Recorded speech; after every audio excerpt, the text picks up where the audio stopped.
নমস্কার, আমি ঈশ্বর অধিকারী। আমার বাবা সুধীরচন্দ্র অধিকারী, ওনার ব্রেন স্ট্রোক করেছিল। তারপরে আমরা এক বেসরকারি হসপিটালে যাই। সেখানে গিয়ে এমআরআই সব কিছু করার পরে ওখানকার ডাক্তারের সাজেশন আমাকে ভালো লাগেনি।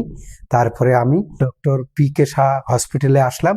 এখানে এসে ডক্টর সিদ্ধার্থ স্যার কালকে দেখালাম। দেখানোর পরে উনি আমাদেরকে সাজেশন দিল যে ওনার ক্রিটিক্যালি ব্যাপার, ওনাকে অপারেশন করাতে হবে। আমরা তারপর ভর্তি করে দিলাম।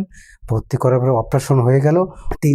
3 দিন পর ডিসচার্জ হওয়ার পরে ওনার বাড়িতে নিয়ে যাই। আমরা নিয়ে যাওয়াতে খাওয়া দাওয়া যায় যতটুকু চলে, ওষুধপাতিতে মোটামুটি অবধি উনি 1 সপ্তাহে প্রথম ফার্স্ট চেকআপে প্রচুর সুস্থ ছিল, দ্বিতীয় চেকআপে আবার সুস্থ ছিল, তৃতীয় চেকআপে আমি তো মনে করি অনেকটা ভালো আছে। এখানকার ডাক্তারবাবু সিদ্ধার্থ কালকে স্যার খুব ভালো লেগেছে আমাকে। ওনার অপারেশনে আমি খুব সন্তুষ্ট, ওনার চিকিৎসায় আমি খুব সন্তুষ্ট। নমস্কার। আমার নাম সুধীরচন্দ্র অধিকারী। আমার বয়স 83, বাড়ি ভেটাগুড়ি।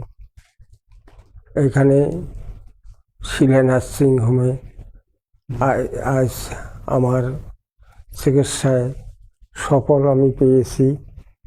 এখানকার ডাক্তারবাবু বা পরিষেবাকারী যারা সেবক রয়েছেন তারা আমাকে খুব শ্রদ্ধায় ভালোবাসিছে, আমাকে সেবায় খুব আগ্রহ দিছে।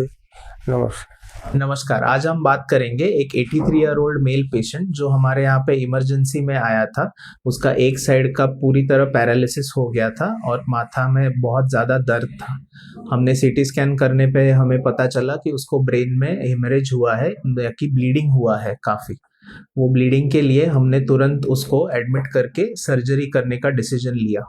वो सर्जरी हमने कम से कम चीरे में एकदम छोटा सा हड्डी निकाल के इमरजेंसी में रात को उसका सर्जरी किया। सर्जरी करके वो पूरा ब्लीडिंग जो भी हुआ था, खून था, वो पूरा निकाला और उसके बाद पेशेंट अगले ही दिन उसका जो पैरालिसिस एक साइड का हुआ था वो ठीक हो गया और पेशेंट अच्छे से होश में आके बात करने लग गया। ये पेशेंट इस उम्र में 83 ईयर एज में ऑपरेशन करने में काफ़ी रिस्क होता है, क्योंकि पेशेंट को पूरी तरह बेहोश किया जाता है। पेशेंट को ड्रिलिंग मशीन से हड्डी निकाल के ये सर्जरी किया जाता है। ये सब इतना हाई रिस्क सर्जरी इमरजेंसी में रात में पी.के. शाह हॉस्पिटल में पॉसिबल होता है। और ये ऑपरेशन से ना ही पेशेंट का जान बचा, पर पेशेंट का हाथ पैर भी चलना शुरू हो गया और पेशेंट अपने नॉर्मल लाइफ में आ गया।